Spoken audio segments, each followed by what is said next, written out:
Jason Solis here, creator of the comic strip Perk at Work, the comic strip that you're looking at being drawn right up above.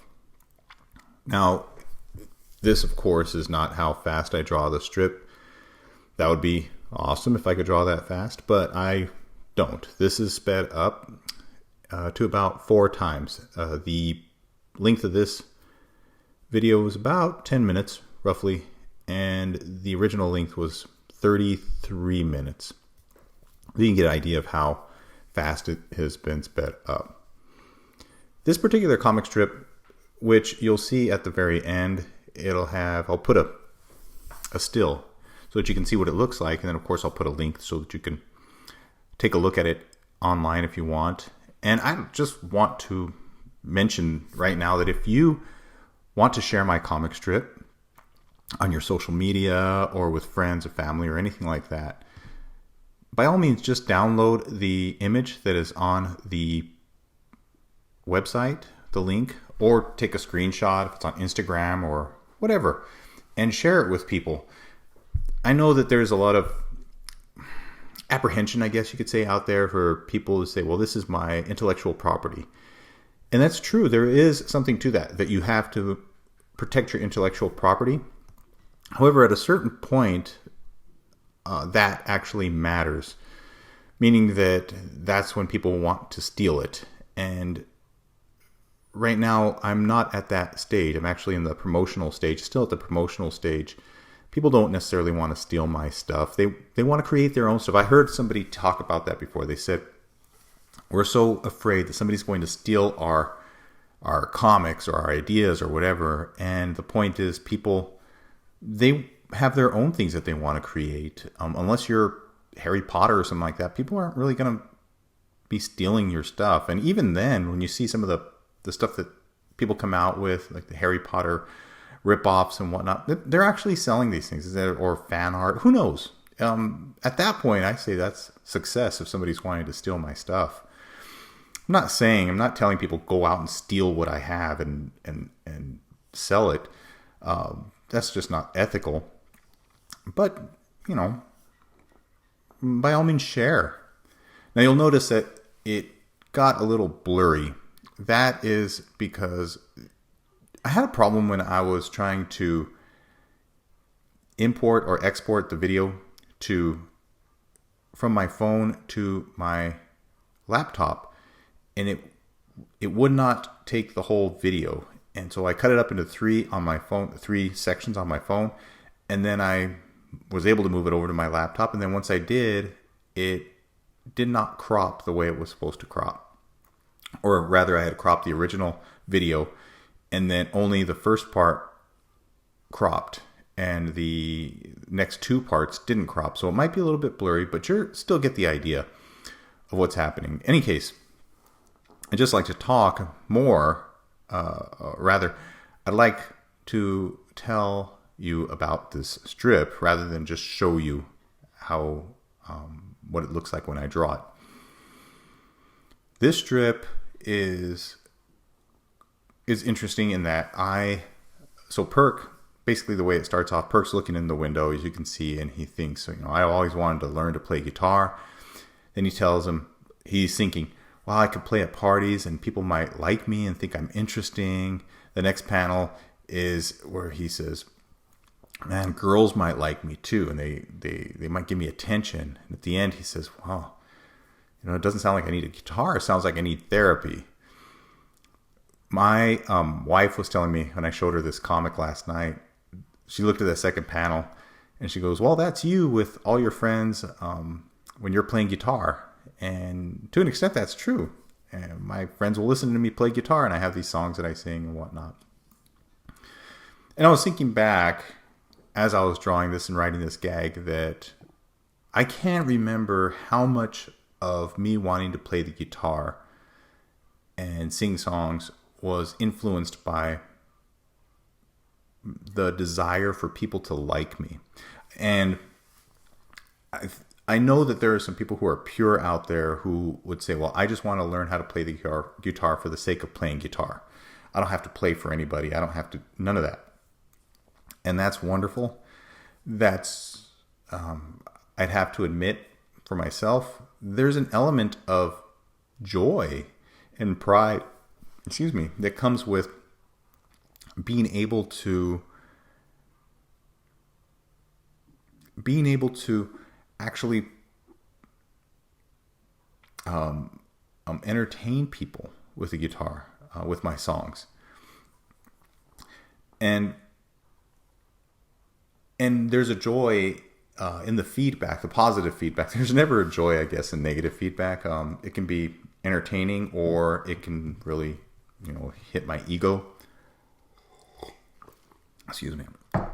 But there is a joy when I write a song and I play it for somebody, or I play somebody else's song, and they're like, "Wow, that was wonderful. I really enjoyed that." It's a, I don't want to say symbiotic, but it's a, what's the word? How it's mutually advantageous, I guess, or mutually beneficial. I enjoy playing for people; they enjoy listening, and there's something to that, and that's what I do with my comic strip as well. Does that mean that we need therapy if we want somebody to like us for playing guitar? I don't know if it's therapy as much as we just need to realize, and this is my opinion, I'm not a doctor by no means, but we just need to realize that if we're wanting people to like us, then there's something there.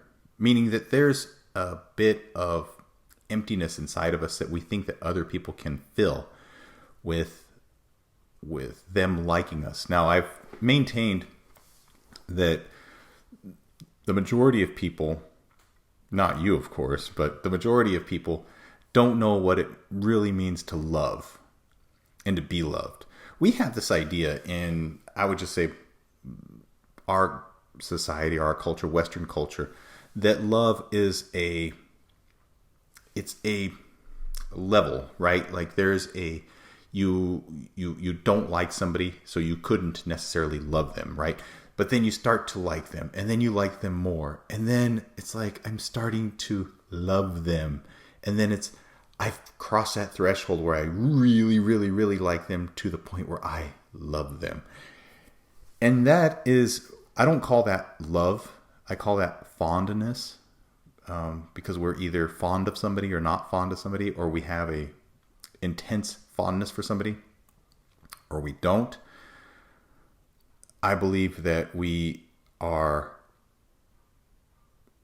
love isn't, it doesn't matter how fond we are of somebody. It only matters of how we see them, what we want to do for them. Now, this is the actual drawing portion is nearing an end, and I will post the comic right after this. Anyways, just to go on with that same thought, the idea that the more we like somebody, the closer we get to loving them is just horrible. Because then what we do is that we actually project that on other people. We think that if other people like us, and if they like us more, if they're more fond of us, that they will eventually love us.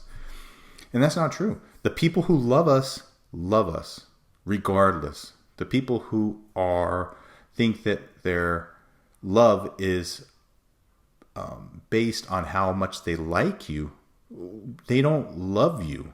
They don't love us. They are just liking us or not liking us. Love has nothing to do with that. So do we need therapy if we think that by going around playing guitar that people will like us? I think the idea that love is, I guess this is what I was trying to get to. Love is, in our culture, we associate love with attention and fondness. And if we're doing things so that we can get attention and have people be fond of us, and think that that's love, yes, and we might need some sort of therapy. I'm not saying we need professional care, although that I'm not a professional, and a professional may say, yes, you do. Or a professional may completely disagree with me. Who knows? Just my opinion. But I believe that we would we would need to at least stop, take a step back and look and say, am I doing the things that I'm doing so that people can give me attention and be fond of me? Or am I doing the things that I'm doing because it is who I am? And the people who will give me attention and be fond of me will do that because of who I am and what I do. And I think that I think the latter is good. And then not even like take love out of the equation. Just say, it's not even love. Love matters, but I really can't determine whether this person loves me or not. That's up to them. I can just be who I am, do what I do, and in the end, that's all we really can do. And then have that security in that who we are, what we do is something that we can grow and get better at ourselves. Hey, that's one to grow on. Love Saturday morning cartoons. I'll leave it at that. Again, my name is Jason Solis, creator of Perk at Work. Find my work at perkatworkcomic.com. That'll get you there. redgraycreative.com. It's all the same site. And I hope you enjoyed it. If you enjoyed it, this video, please like and share and subscribe to my channel for more of these videos.